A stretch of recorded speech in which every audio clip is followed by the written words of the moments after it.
Mantener la fe y la esperanza en una circunstancia tan adversa como la que estamos atravesando en Colombia en este tiempo, recién pasado el terremoto, uno de los más fuertes de nuestra historia y donde estamos rodeados de tragedia en tantos lados.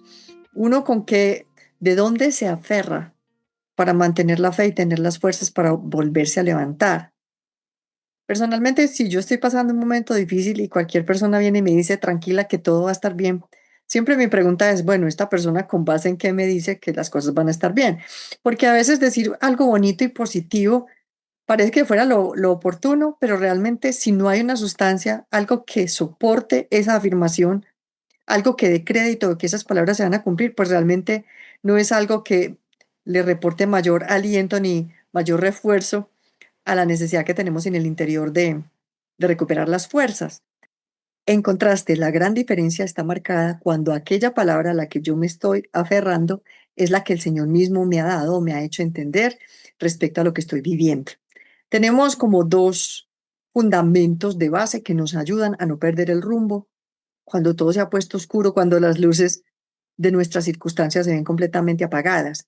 Una, ¿qué ha dicho Dios en general? En general, podemos partir del siguiente principio.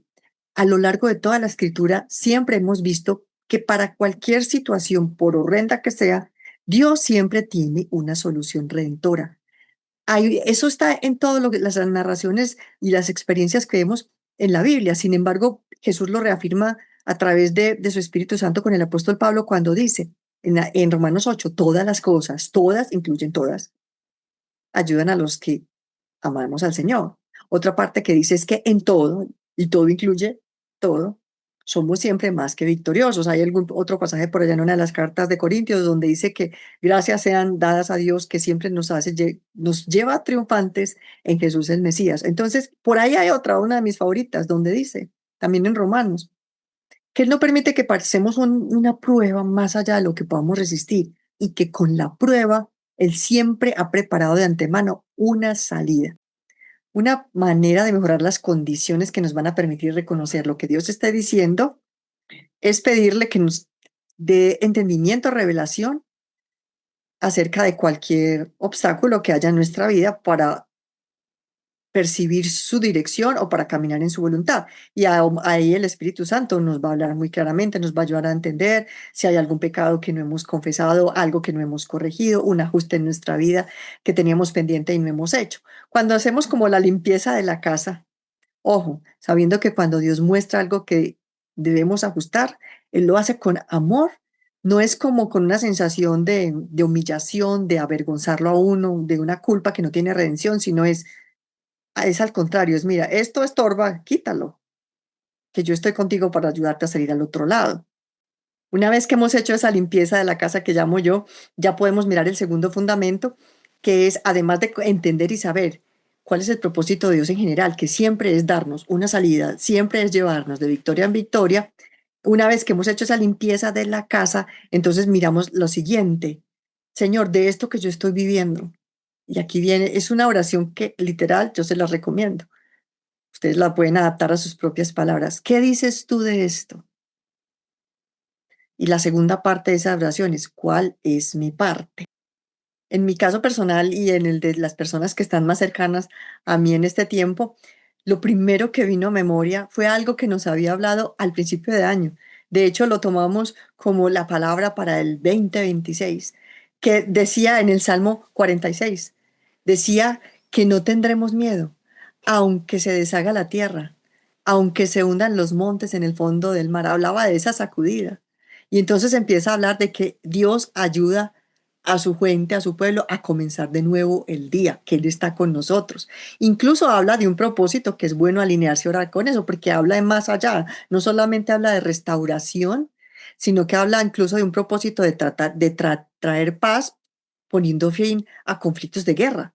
O sea que eso es algo que podemos aprovechar para orar por nuestra nación en este tiempo, no solamente la restauración en todos los aspectos, sino que sea una restauración que manifieste también esa paz en cada área de nuestra vida como país, como nación. Y nos habló en ese tiempo, para empezar el año también, con Isaías 54, donde dice, aunque cambien las montañas de lugar, y se tambaleen las colinas.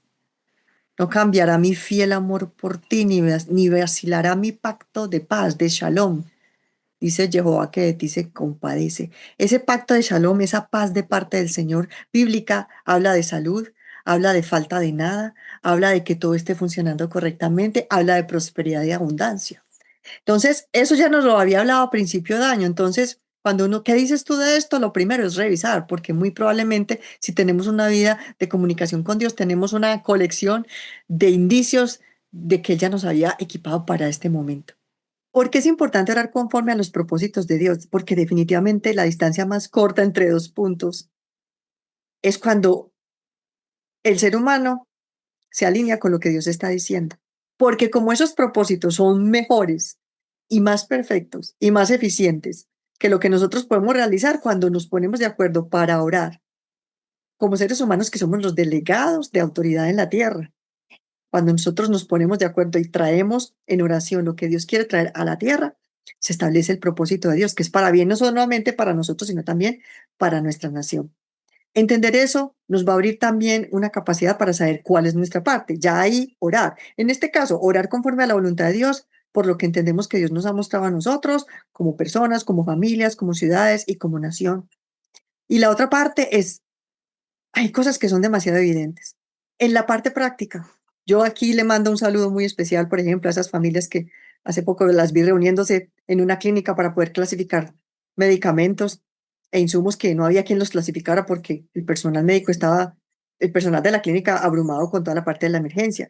Aquellos que en algún momento, pues en el caso mío, por ejemplo, estuve orando por gente en la calle en distintas situaciones, incluso por sanidad, viendo algunas manifestaciones de Dios y respuestas de Dios, orando por el personal que estaba rescatando gente de los escombros, oyendo directamente en las operaciones de rescate, o como una de mis amigas que fue parte del equipo que estuvo ayudando a clasificar la condición de las estructuras para saber cuáles edificaciones podían ser rehabilitadas o cuáles había que modificar. Bueno, cada quien tiene algo, los que están yendo a centros de acopio, aquella mamá que entendió, los niños necesitan juguetes y está también llevando adelante una causa con otras madres y con otras personas de reunir juguetes para los niños. Eso lleva demasiado fruto. Entonces, ahí no necesitamos prácticamente que nos caiga un rayo del cielo para entender qué parte, cuál es mi parte. Eso es muy evidente y Dios nos lo va a permitir. Puede que cada uno de nosotros no podemos solucionar todo lo que está pasando, pero sí lo que tenemos al frente, la persona que Dios está poniendo,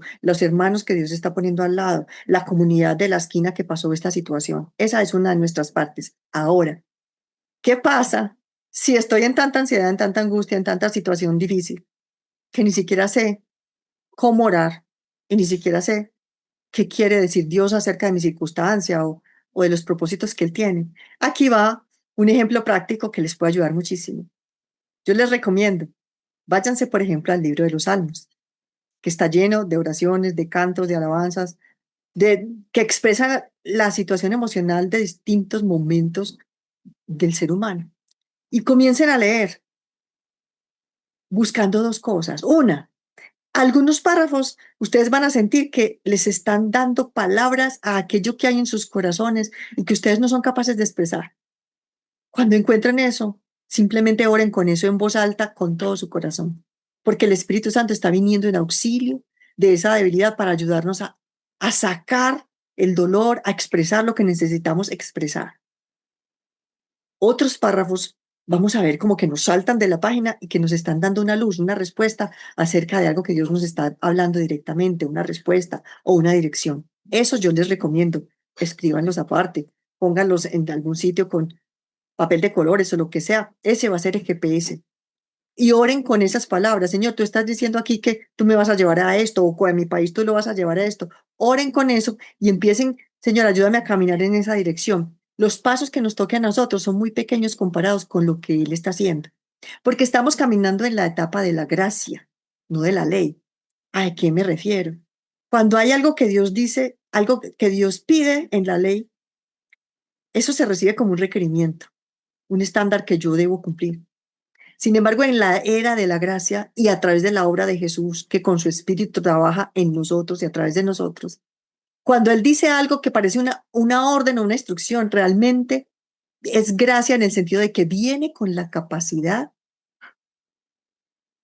que yo necesito para poner eso por obra. Esa palabra, como le dijo el ángel Gabriel a la Virgen María en Lucas 1, no hay ninguna palabra que dice que con Dios, para Dios no hay nada imposible. Pero cuando uno mira la estructura original del lenguaje que hay ahí, uno lo puede parafrasear de esta manera. No hay ninguna palabra rema, ninguna palabra salida de la boca de Dios que no salga sin el poder para ejecutar aquello para lo cual Dios lo está hablando. Por eso es que cuando Pedro va a atravesar el mar que está embravecido, le dice a Jesús, manda que yo camine hacia ti. Porque cuando Él habla, cuando Jesús habla, cuando Dios habla, su palabra crea esa realidad. Entonces, a la palabra de Dios hablada sobre Pedro, él fue capaz de caminar. Ya después él miró las circunstancias y se hundió, sin embargo, el Señor no lo dejó hundir. Entonces, ¿qué dice Dios? ¿Qué dices tú de esto? Acerca de mi vida, acerca de mi patria. ¿Cuál es mi parte? Y si no encuentro palabras, usemos este ejemplo práctico. Vayamos al libro de los Salmos y aprovechemos a encontrar las palabras para lo que no sabemos expresar y a entender las luces que Dios me está dando para seguir adelante en el camino.